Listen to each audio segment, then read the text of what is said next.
بسم اللہ الرحمن الرحیم۔ سوال یہ ہے کہ کیا روزے میں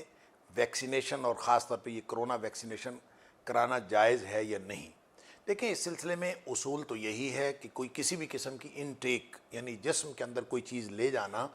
چاہے وہ آپ کسی بھی رستے سے لے جائیں، تو یہ جائز نہیں ہے اور اس سے احتیاط کرنی چاہیے۔ ظاہر ہے روزہ اس سے ٹوٹ جاتا ہے، خاص طور پہ جب آپ منہ سے کوئی چیز لیتے ہیں تو وہ تو اس سے روزہ ٹوٹ جاتا ہے۔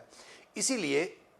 اس پر پھر علماء نے بحث کی ہے کہ کیا صرف منہ سے انٹیک لینے سے روزہ ٹوٹتا ہے، یا کسی بھی طرح کان میں دوائی ڈالنے سے، آنکھوں میں دوائی ڈالنے سے، ناک میں دوائی ڈالنے سے، کیا ان ذرائع سے بھی جب آپ کوئی چیز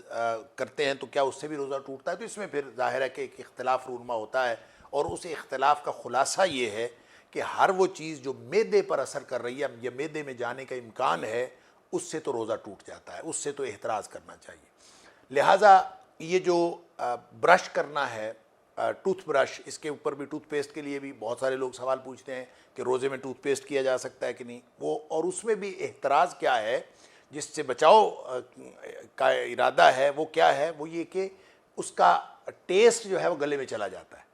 تو حالانکہ آپ مسواک بھی کریں تو ٹیسٹ تو گلے میں چلا جاتا ہے۔ آپ مسواک کسی بھی درخت کا لیتے ہیں تو آپ اس کو، ظاہر ہے نیم کا درخت اور ٹیسٹ رکھتا ہے، کیکر کا درخت اور کسی بھی طرح کا مسواک رکھتے ہیں، اس کا اپنا اپنا ٹیسٹ ہوتا ہے اور وہ گلے میں جاتا ہے۔ تو جب مسواک کیا جا سکتا ہے اس میں روزے کی حالت میں، تو ٹوتھ برش کیوں نہیں کیا جا سکتا؟ لہٰذا یہ ایک غلط فہمی ہے کہ ٹوتھ برش نہیں کیا جا سکتا۔ گلے میں جانے سے پرہیز تو کرنا چاہیے اور کسی بھی طرح کا کوئی چیز اندر نہیں جانے دینی چاہیے، لیکن مسواک اور ٹوتھ برش کی حد تک یہ کیا جا سکتا ہے، اس میں کوئی حرج نہیں۔ اسی طرح انجیکشن کے حوالے سے پہلی تو بات یہ ہے کہ اگر کوئی مجبوری نہیں ہے تو احتراز ہی کرنا چاہیے، بچنا چاہیے اس سے۔ آپ ویکسینیشن کروانی ہے تو وہ شام کو کروا لیں، روزے کے بعد کروا لیں، پہلے کروا لیں، انجیکشن لگوانا ہے۔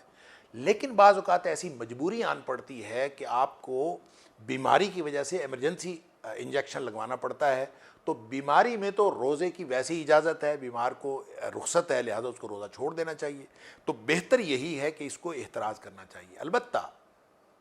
انجیکشن میں علماء نے یہ فرق کیا ہے کہ وہ انجیکشن جو معدے کو ایفیکٹ نہیں کرتے اور معدے میں دوائی نہیں جاتی، اور ساتھ ہی ساتھ یہ کہ وہ آپ طاقت کا انجیکشن نہیں ہے کہ وہ آپ کے جسم کو طاقت دے، اس انجیکشن کا کوئی نقصان نہیں ہے، روزے کو وہ کوئی نقصان نہیں دیتا، روزے میں کوئی حرج نہیں ہے۔ تو ظاہر ہے ویکسینیشن، جب کرونا ویکسینیشن آپ کروا رہے ہوں تو یہاں ہمارے پاس یہ بھی مجبوری ہے کہ ایک رجسٹریشن ہوتی ہے، رجسٹریشن کے بعد خاص وقت مقرر ہوتا ہے، اور ظاہر ہے کہ وہ وقت تو شام 6 بجے سے پہلے پہلے کا ہے۔ اگر آپ ویکسینیشن کروانا چاہتے تو آپ کو دن میں کروانی ہے، شام کو تو آپ کے پاس موقع نہیں ہے، اس کے لیے اسپیشل انتظامات کیے جاتے ہیں۔ لہٰذا اس اسپیشل انتظام میں آپ کو گویا یہ مجبوری ہے کہ آپ بیمار بھی نہیں ہیں لیکن آپ نے ویکسینیشن کرانا ہے، تو اس مجبوری کی حالت میں یہ کہا جائے گا کہ یہ ویکسینیشن کرانا اس لیے جائز ہے کہ یہ انجیکشن نہ تو معدے میں جا رہا ہے اور نہ ہی آپ کے جسم کو کوئی تقویت دے رہا ہے جو آپ کے روزے کے لیے مانع ہو، اس لیے اس میں کروا لینے میں کوئی حرج نہیں ہے۔ السلام علیکم ورحمۃ اللہ وبرکاتہ۔